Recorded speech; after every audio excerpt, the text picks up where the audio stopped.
coming!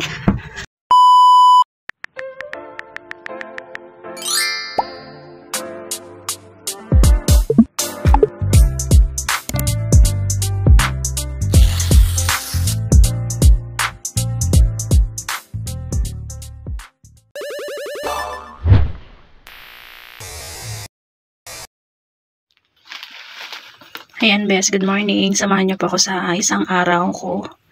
Kung ano yung mga kinakain ko during work day ko. Ayan yung oat. Pinainit ko siya. Yun yung breakfast ko. Healthy siya. Tapos nilagyan ko lang ng konting milk. Tapos yung banana. Para may fiber din siya sa breakfast. Tsaka yung may boiled egg kasing leftover nung kahapon. Kaya dinagdag ko na para sa breakfast ko. Kasi para yung energy natin is maganda. Ayan, yan yung saging. Tsaka yung boiled egg. Ayan, kain po. After nito kasi ilalaro ko yung alaga ko kasi wala siyang pasok. Ayan, ito yung playground namin. Malapit lang dito lang sa amin sa sa baba lang ng building namin. Para hindi siya ma-board, kaya kailangang ilabas. Lalo sa mga gantong kasi edad ng bata, kailangan talagang ilaro. Kaya yan. Yeah. I'm coming!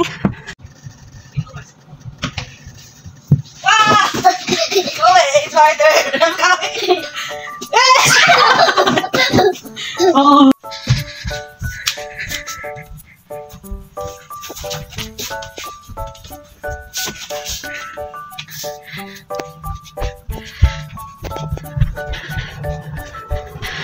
I'm coming. I can. I can. Go up more. I can.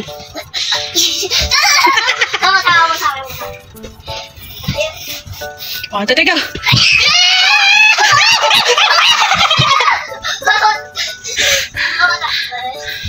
Here you go.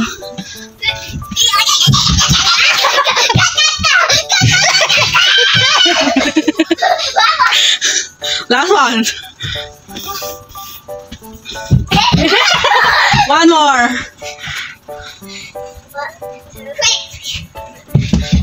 Oh no, my hand. Your hand. One, two, three, go. Yeah. Ayan, napagod kami sa playground. Kaya you can. Maglakad-lakad muna kami, masyal. Tsaka madami na kasing tao doon, kaya mahirap maglaro pag madaming mga bata. Hindi mo din may enjoy, kaya lumabas kami. Ayan. Ikot muna kayo sa sa lugar namin. Ito yung parang village po to. Marami siyang building. Tower, ganyan. Ayan, may mga garden kasi na na pwedeng pasyalan. Maganda yung view. Nakaka-relax, kaya samahan niyo po akong ikutin yung yung lugar namin. Dito po nakatira yung amo ko. Yes.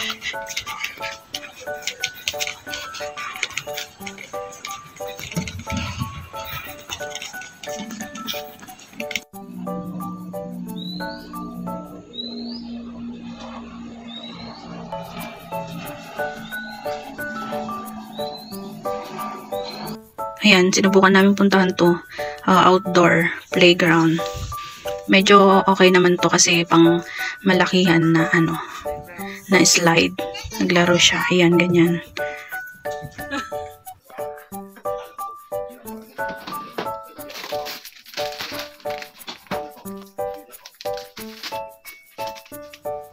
Ayan, pagkatapos maglaro, lumabas, lunchtime na. Ito yung lunch ko.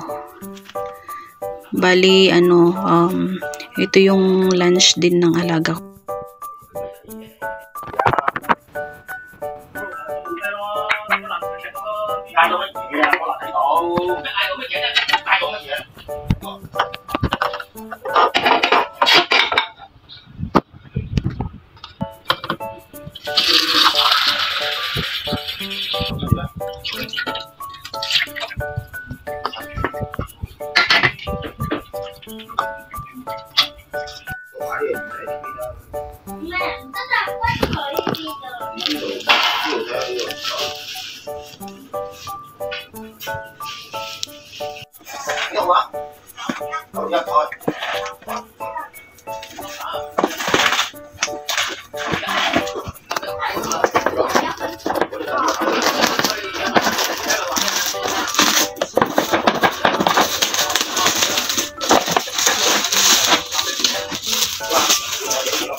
Madalian lang kasi maraming trabaho, kaya mga pagkain lang na madalian lang kinakain namin. Although yung noodles pagkain ko lang naman, iba yung sa kanila, mostly kanin.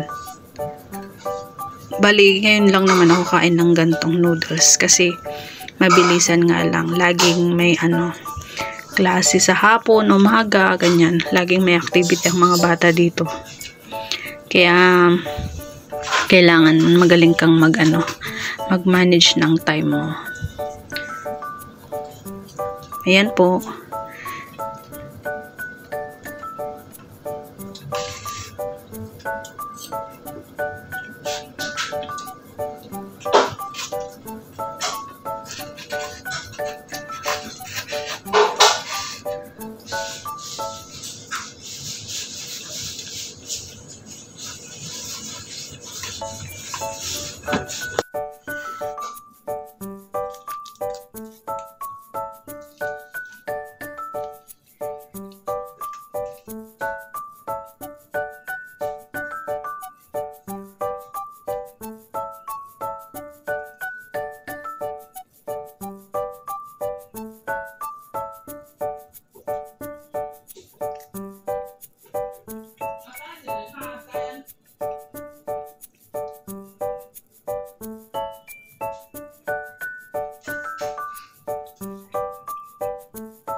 Tapos, ito yung dinner namin.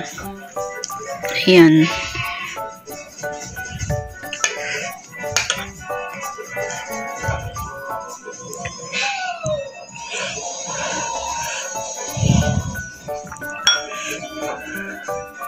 Wala yung sili. Kanin sa kanya, tapos ito. Same lang kami ng kinakain. Tapos dinagdagan ko lang ng itlog para sa alaga ko, para mas maganahan siyang kumain. Hindi ko na pinakita kasi para may may privacy sila.